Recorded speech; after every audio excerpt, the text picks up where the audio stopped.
বেগম খালেদা জিয়ার মুক্তির দাবিতে আমাদের নেত্রী বেগম খালেদা জিয়াকে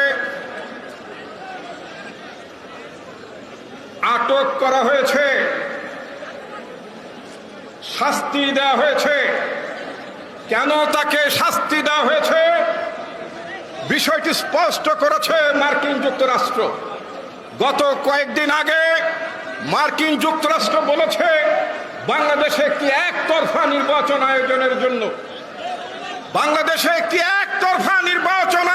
জন্য এই অবৈধ সরকার অব্যাহতভাবে ক্ষমতা ধরে রাখার জন্য বাংলাদেশ জাতীয়তাবাদী দলের চেয়ারপারসন বেগম খালেদা জিয়াকে সাজা দিয়েছে। তারা আমাদের পার্টির ভারপ্রাপ্ত চেয়ারম্যান জনাব তারেক রহমানকে সাজা দিয়েছে একই উদ্দেশ্যে, ক্ষমতাকে ধরে রাখার জন্য, অবৈধ ক্ষমতাকে ধরে রাখার জন্য। আমার বারবার মনে হয়েছে যেই সাজাটি তারা দিয়েছে, এই বকশীবাজার আদালতে যেই সাজাটি পাঠ করেছেন বিচারক, এই সাজাটি বাংলাদেশে লেখা হয়েছিল কিনা আমার মনে প্রশ্ন জেগেছে। এই সাজার রায়টি কি বাংলাদেশ থেকে লেখা হয়েছিল কিনা? যদি বাংলাদেশ থেকে লেখা হয়ে থাকে তাহলে এই রেজিমের প্রধান শেখ হাসিনার জানার কথা, তাদের মন্ত্রীদের জানার কথা।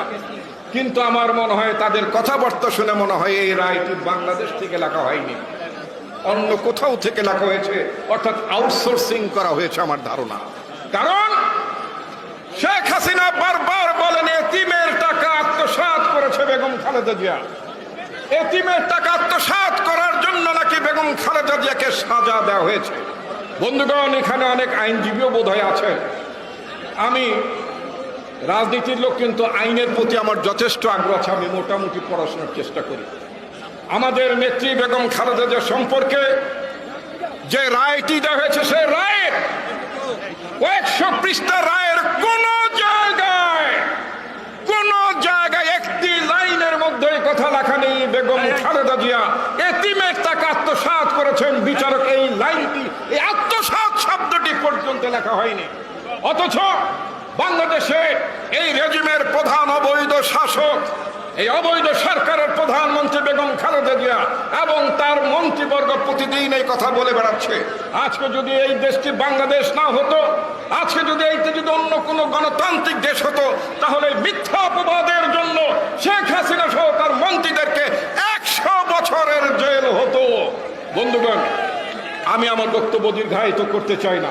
নিঃসন্দেহে আমরা আমাদের নেত্রী বেগম খালেদা জিয়াকে আমরা মুক্ত করবো ইনশাআল্লাহ। আজকে যেভাবে আমাদের নেত্রীকে কারাগারে আটক করা হয়েছে, এই আটক অবস্থা তাকে দীর্ঘদিন রাখা যাবে না। বাংলাদেশের মানুষ, এই অবৈধ সরকার যারা বাংলাদেশকে বিদেশের কাছে লিজ দিয়েছে, সেই সরকারকে বাংলাদেশের জনগণ দেখতে চায় না। আমাদের বাংলাদেশের জমিনের উপর দিয়ে বাংলাদেশে কোনো ভারতীয় রেল লাইন চলবে না। আমাদের নৌ সীমা নয়, ভারতের কোনো জাহাজ থাকবে না। আমাদের সীমানায় ভারতের কোনো রাডার থাকবে না।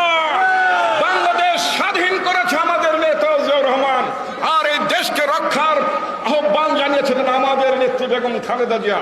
আমাদের এই আহ্বানকে এগিয়ে নিয়ে যাচ্ছেন আমাদের নেতা তারেক রহমান। ইনশাল্লাহ আমরা সেই লড়াই জয় হব। বাংলাদেশ জিন্দাবাদ, আমাদের নেত্রী বেগম খালেদা জিয়া জিন্দাবাদ, ভারপ্রাপ্ত চেয়ারম্যান জনাব তারেক রহমান জিন্দাবাদ।